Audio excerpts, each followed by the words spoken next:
Nossa, Vamos para o nosso último capítulo, o quinto capítulo da história do Saci Epaminondas. Na manhã seguinte, Luiz e Feijão já estavam prontos para sair quando Eduardo Augusto apareceu na sala.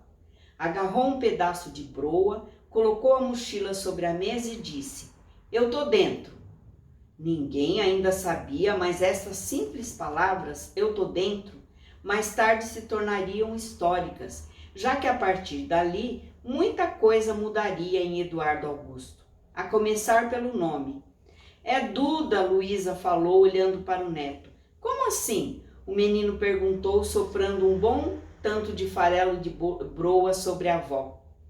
"Seu nome, eu te batizo Duda, o rei dos uivos." "Por quê?" E mais farelo voou. "Antes de mais nada, obrigado pela broa extra. Eu ainda estava com um pouco de fome." Luísa brincou, limpando farelos do rosto. "Enquanto ao nome, é porque nada, porque eu prefiro Duda. Acho que combina mais com alguém que vai lutar contra cascavéis, pular de cachoeiras e derrotar uma alcateia de lobos-guarás. Tudo apenas para visitar um saci. Lutar contra cascavéis, lobos-guarás e... Brincadeira, você melhorou, mas ainda está longe de ser um Tarzan. Chega de falar e vamos embora."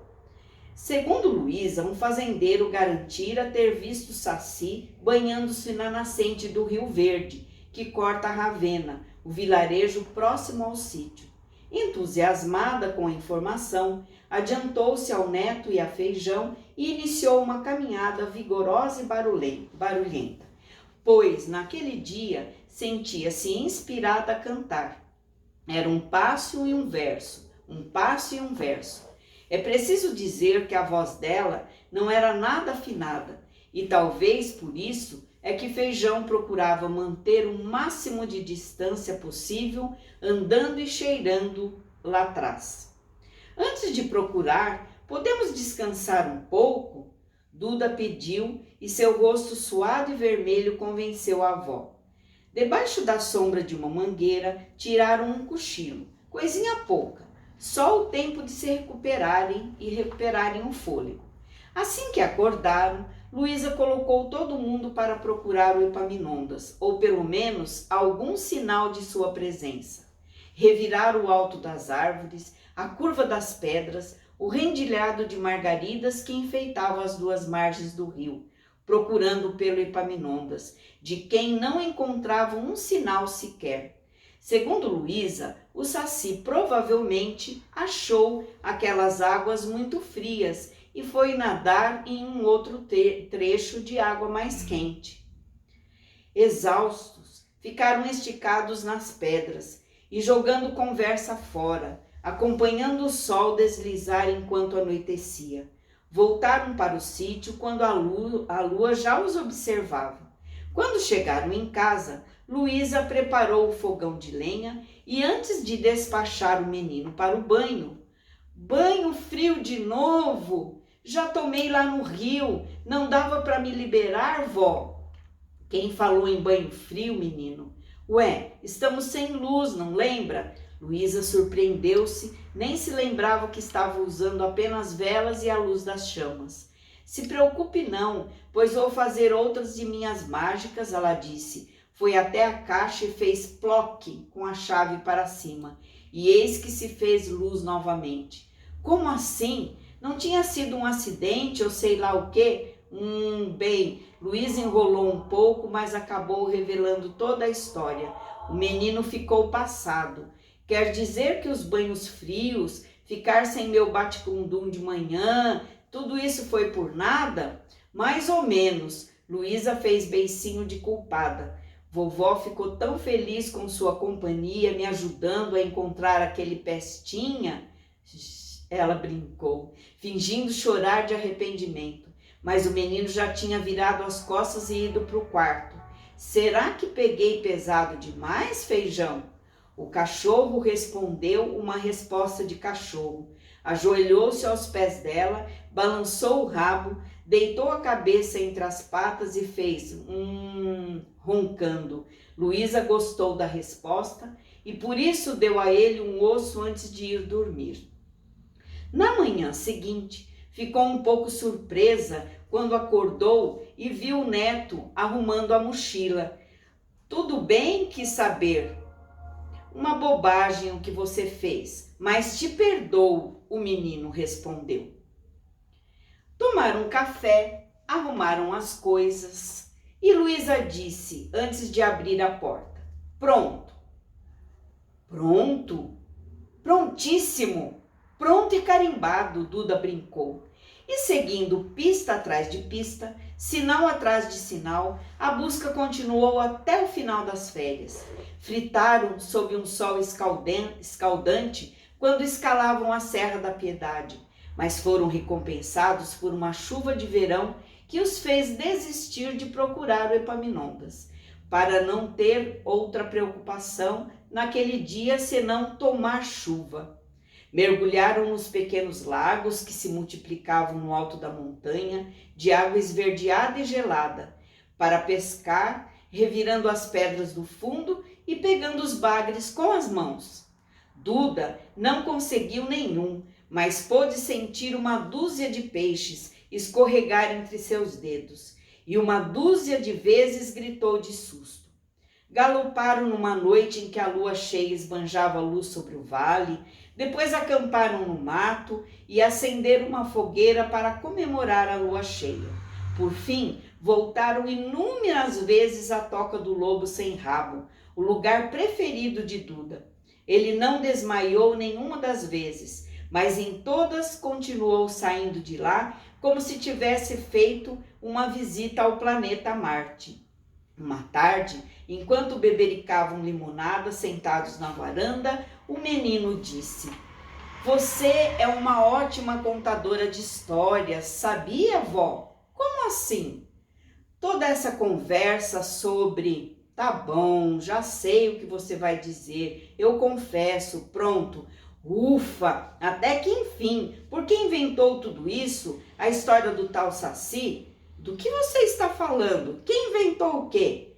Você acabou de dizer que confessa. Ora, se situa, Duda. Eu ia dizer que confessa o motivo pelo qual o Epaminondas não quer aparecer. O menino ficou em silêncio, mas seus olhos perguntavam e a avó disse: o Epaminondas está com raiva. Raiva? É, raiva de mim. Sim, eu não queria falar, mas acho que ele está sumido, assim apenas para me provocar. Ele não é disso. Por que ele está com raiva de você? Por uma bobagem, uma discussão que tivemos, porque cheguei em casa um dia e simplesmente encontrei todas as panelas no chão e o feijão com o rabo pintado de rosa. O Epaminondas.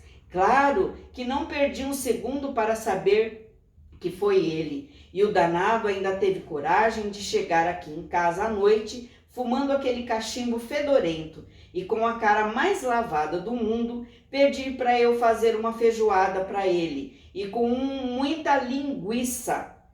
Ainda exigiu. Quando eu dei uma bronca nele por conta da bagunça que tinha aprontado, sabe o que aquele Saci falou? Claro que não, pois te digo, falou apenas isso. Ah, Branquela, fica brava não, fiz porque tinha que fazer, sou um Saci, não sou? Saci faz isso mesmo. Escuta aqui, seu Sassurá, seu Sarurá. Saci, ele corrigiu, Matimpereira, Saci, Matimpererá, Saci, Saci, Saci. Mas que nomes eram estes? Duda não entendeu. São alguns dos nomes pelos quais os sacis são chamados aí pelo Brasil afora, mas ele odeia. O Epaminondas só gosta de ser chamado de Saci. E aí, vó? Aí ele voltou a derrubar todas as panelas que eu tinha arrumado nas prateleiras e ria que ria enquanto fazia isso. E você falou o quê com ele? Nada demais, só disse que ele era um neguinho muito atrevido. Mas isso é racismo. Que racismo? Ele vive me chamando de Branquela e eu vivo chamando ele de neguinho. Isso é normal entre nós, mas naquele dia ele cismou de bancar um militante radical. apenas para me tirar do sério.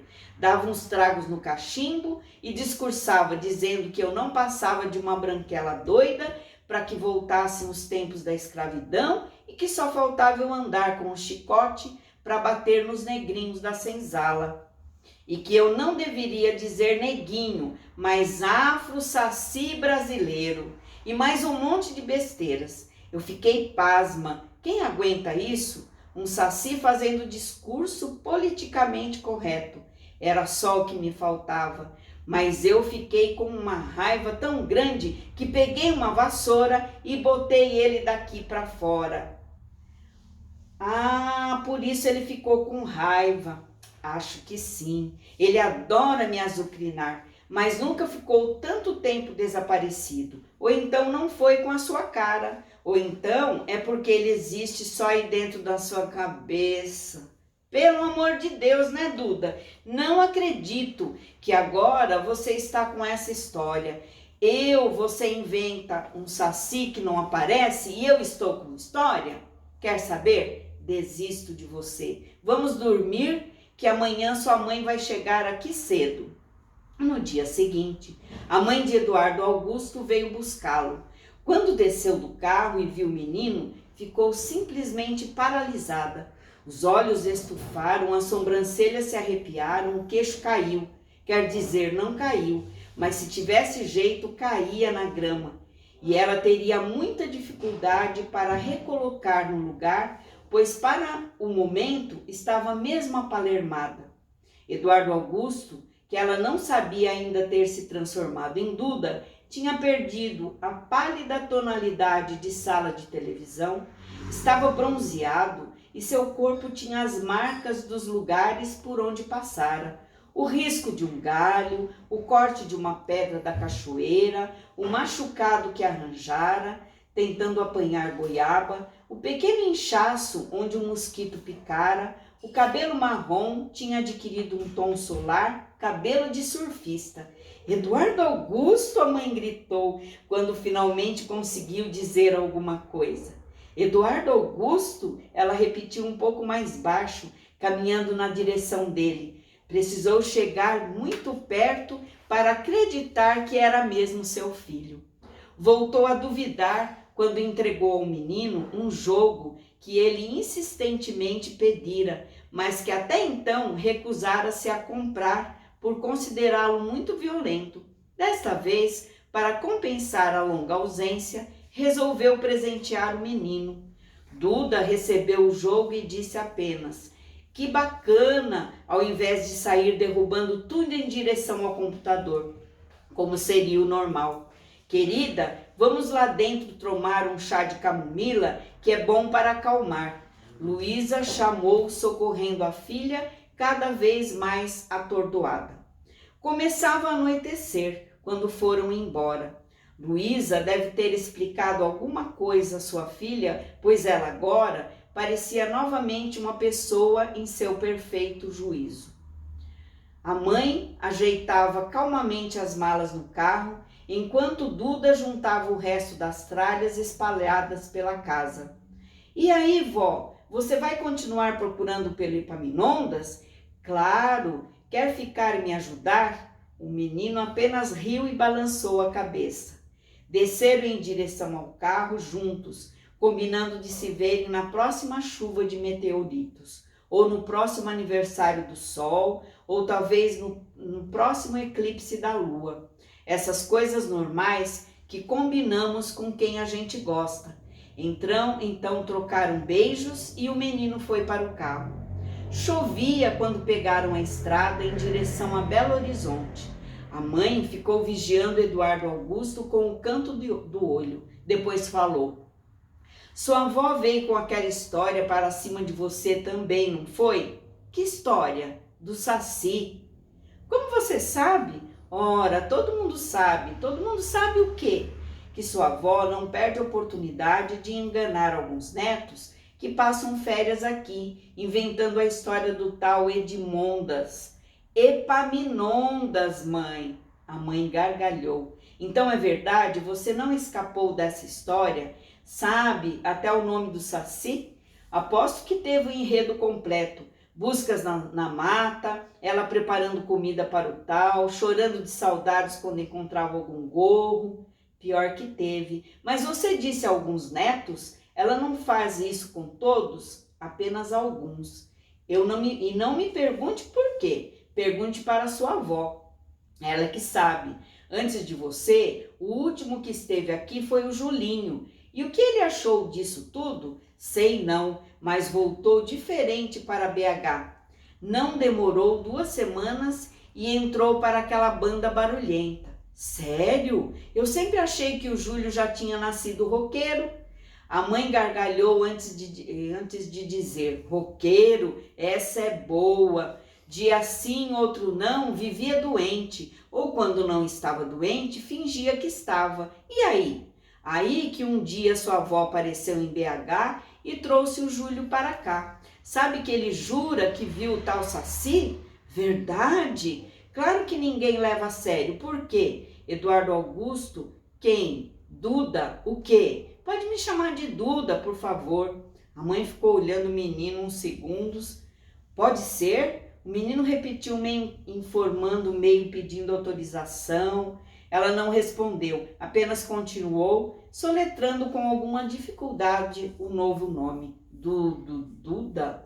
Ninguém leva o Julinho a sério, porque sacis não existe. Óbvio que são uma lenda. São? A mãe repetiu ainda mais firme. Claro que são. Ficaram em silêncio, apenas olhando a chuva cair. Quando o trânsito parou, ela aproveitou para observar o filho, que agora cochilava encostado no vidro. O trânsito voltou a andar, ela prestou atenção na estrada e chamou antes de arrancar. Eduardo Augusto! Eduardo Augusto! Duda, ela corrigiu, sem abrir os olhos. Ok, ela falou. Como se chama o tal Saci mesmo? Epaminondas. Saci Epaminondas. Duda respondeu sorrindo. Depois fechou os olhos e dormiu até chegarem em casa. Espero que tenham gostado da história do Saci Epaminondas. Entrou por uma porta, saiu pela outra. Quem quiser que conte outra.